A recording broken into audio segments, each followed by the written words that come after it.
यह dictation 5 second बाद start होगी, तब तक आप रेडी रहें। Ready start.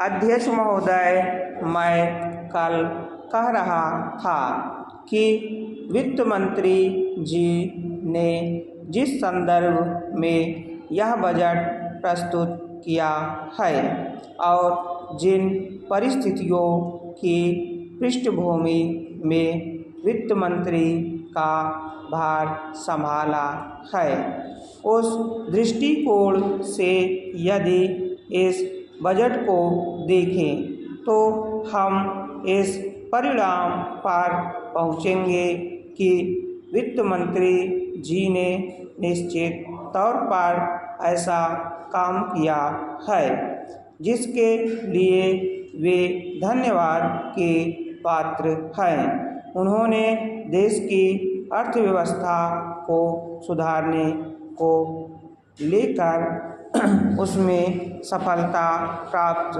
करके देश की बिगड़ती हुई आर्थिक दशा को सुधारा। पिछले वर्ष देश का उत्पादन बढ़ा है, उद्योगों में सुधार हुआ है, कीमतों में सुधार आया है, हमारा आयात कम हुआ है और निर्यात बढ़ा है। इस तरह से देश में एक नई आशा और विश्वास पैदा हुआ है।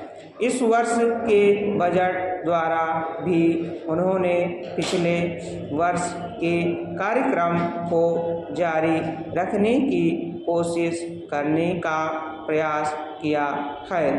मुझे इसमें कोई संदेह नहीं है कि इसमें भी उनको सफलता मिलेगी। उन्होंने देश के आयात निर्यात के बारे में जो कदम उठाए हैं उनसे निश्चय ही हमारे विदेशी व्यापार का संतुलन सुधरेगा। यह निश्चय के साथ कहा जा सकता है। मैं वित्त मंत्री जी के लक्ष्यों व कर नीति का आम तौर पर स्वागत करता हूँ।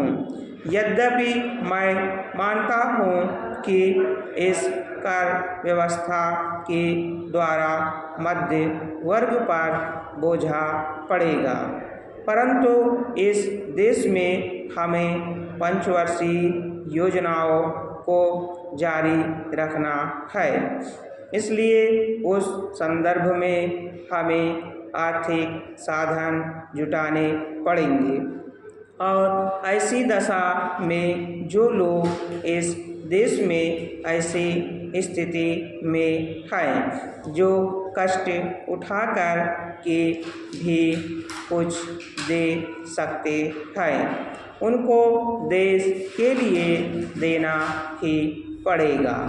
इसलिए वित्त मंत्री जी के इन कदमों का भी मैं स्वागत करता हूँ, परंतु साथ ही साथ मैं नम्रतापूर्वक यह अवश्य कहना चाहता हूँ कि वित्त मंत्री महोदय ने किसानों पर जो भी नए कर लगाए हैं उनके ऊपर वे फिर सोचें। मेरी मान्यता के अनुसार वित्त मंत्री द्वारा खाद पर जो कर लगाया गया है, जो शुल्क लगाया गया है, वह एक ऐसा कार्य है जिससे इस देश का विकास रुकने वाला है।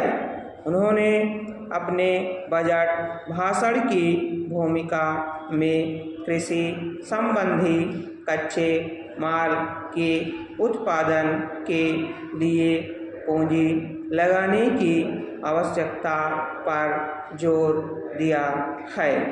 उनकी स्वयं की यह मान्यता है कि कृषि का उत्पादन बढ़ाना बहुत आवश्यक है। स्टॉप।